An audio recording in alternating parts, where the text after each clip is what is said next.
안녕하십니까. 바른 북소리 정북방송의 홍강철입니다. 지금까지 제가 한 이야기들은 저희 친척들이 경우를 신뢰를 들어서 이야기했습니다. 여러분들이 믿지 않으실 것 같아서 조천현 PD님이 쓰신 탈북자라는 책을 소개해 드리려고 합니다. 시간상 관계로 모두 이야기해 드릴 수는 없고, 여러분들도 이 책을 보시게 되면 탈북민들에 대해서 어느 정도 이해하실 수 있습니다. 조천현 PD님은 1997년부터, 그러니까 고난의 행군이 시작된 그때부터죠. 그때부터 조중국경 지역을 다니면서 우리 민족에 관한 내용을 사진과 동영상에 남기시는 그런 일들을 하셨습니다. KBS 스페셜 현지루포 도망강변 사람들, SBS 스페셜 5년의 기록 압록강 이천리 사람들, 이것들을 연출했고요. 사진첩 압록강 건너 사람들, 그리고 사진 이야기 압록강 아이들을 출간하셨습니다. 저도 몇 번 만나봤는데 그래도 북을 있는 그대로를 바라보시는 균형적인 감각을 가지신 분이시더라고요. 그리고 또 탈북자들의 아픔에 대해서도 충분히 공감하고 계시는 분이셨습니다. 생계형으로 중국으로 넘어온 사람들은 중국에서 살면서 한국에 대한 정보를 접하게 됩니다.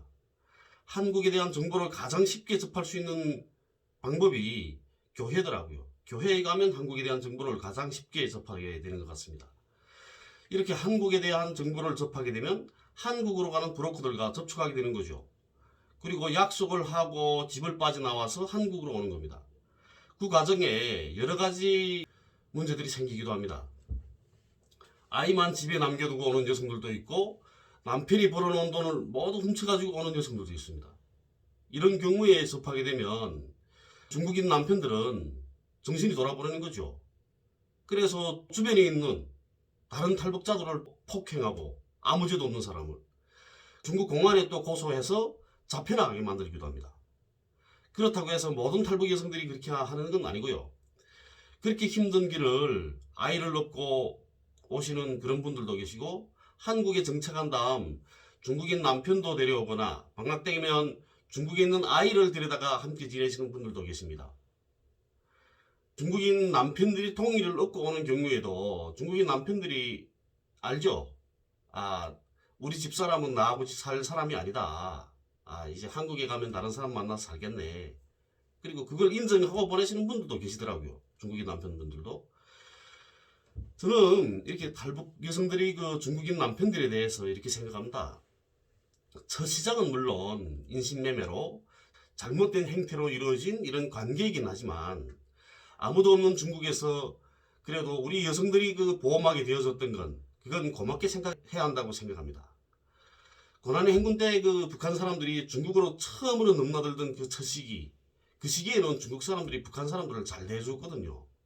밤중에 강을 건너가면 술도 주고 밥을 해먹이고 고기 삶아 먹이고 여비 져서 친척집으로 보내주고 계란처럼 잘 굴러가라고 계란도 삶아 먹이고 또 직접 데려다주는 그런 사람들도 있었습니다. 그런데 북에서 죄를 짓고 도망친 범죄자들이 중국으로 들어가면서부터 문제가 또 달라지게 됐죠. 중국에서 사고를 치고 다니기 시작한 겁니다. 중국에 들어가서는 살인, 강도, 강간, 방화, 폭행, 이런 범죄들을 저질렀던 거죠. 그런 사건이 일어나게 되면 중국 공안에 발칵 뒤집혀지는 겁니다. 그리고 잡으러 다니고, 이런 일들이 반복이 되면서 북한 사람들에 대한 인상이 나빠지게 됐습니다. 그래서 중국 변방대에 잡혀 들어가게 되면 남자들은 많이 때린다고 하더라고요.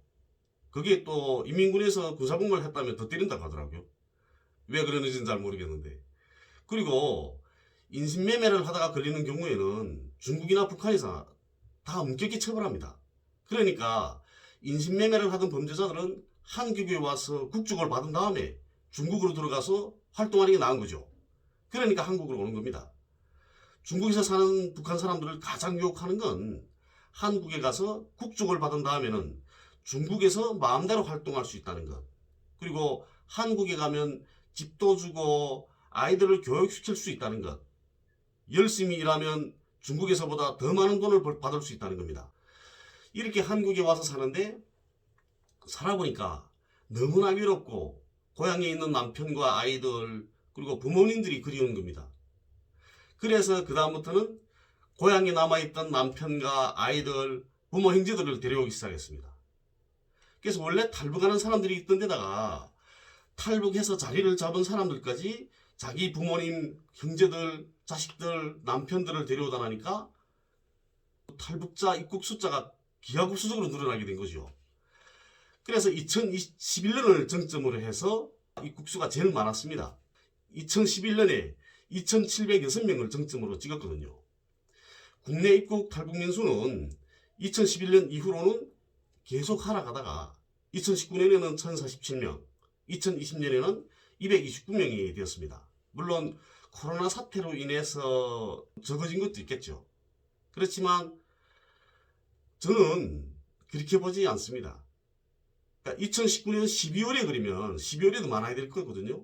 근데 2012년 12월경에 제가 알아본 바에 의하면 4명 정도 입국했다고 하더라고요.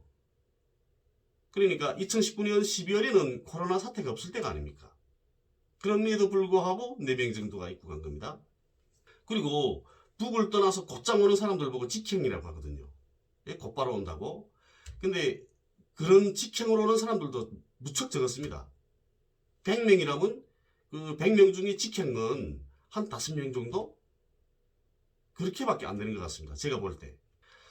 국내 입국 탈북민들이 수가 줄어든 이유에 대해서 일부 사람들은 북에서 국경 경비를 강화했기 때문이라고 하더라고요. 그런데 그건 잘 모르고 하시는 말씀입니다. 국경 경비는 국경경비대가 중편된 1996년 이후부터 지금까지도 똑같은 인원이 경비하고 있고 경비 근무 방법도 달라진 것이 없습니다. 그렇다고 해서 조선국경 1500km 전 구간에 국경경비 인원들을 하루 24시간 1년 365일 동안 한 잠도 안 재우고 일렬로 세우고 지키고 있는 것도 아니거든요. 최근에 국경경비 초소를 100m에 하나씩 세웠다는 뉴스도 나오고 있습니다. 그거는 그만큼 국경경비를 강화한다는 의미에서 그런 뉴스를 내보내고 있는데 그건 잠복 초소를 그렇게 굴선했을 뿐입니다. 잠복 초소들을 100m에 하나씩, 그러니까 넘어가는 사람들 또 넘어오는 사람들이 잠복 초소가 어디에서 그 사람이 들어가서 근무를 서는지 모르는 거죠. 예? 그래서 그렇게 하는 거고, 초소를 그렇게 굴선해놓기는 했지만 모든 초소에 잠복 근무가 들어가 있는 거 아닙니다.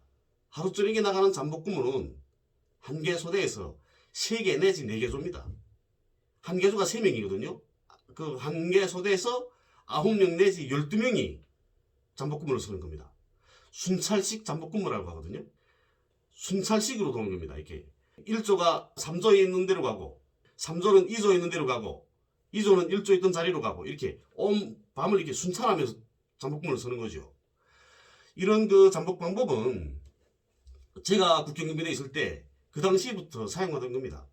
왜 이렇게 하냐면 추운 겨울에 대원들이 그 동짓날 같은 경우에는 14시간씩 잠복 근무를 서야 되거든요.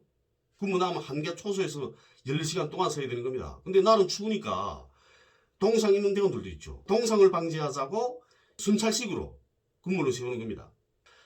이렇게 한국 입국 탈북민 수가 줄어드는 이유는 이제는 올 사람은 거의 다 왔다는 말입니다. 요즘 탈북민들이 그 너무나 가슴 아픈 이야기들을 제가 아무런 감정 없이 이야기해드리는 것 같아서 정말 죄송하기만 하고, 그래서 될 수 없으면 이 탈북민 관련 이 프로를 이걸 빨리 끝내려고 생각하고 있습니다. 예, 감사합니다.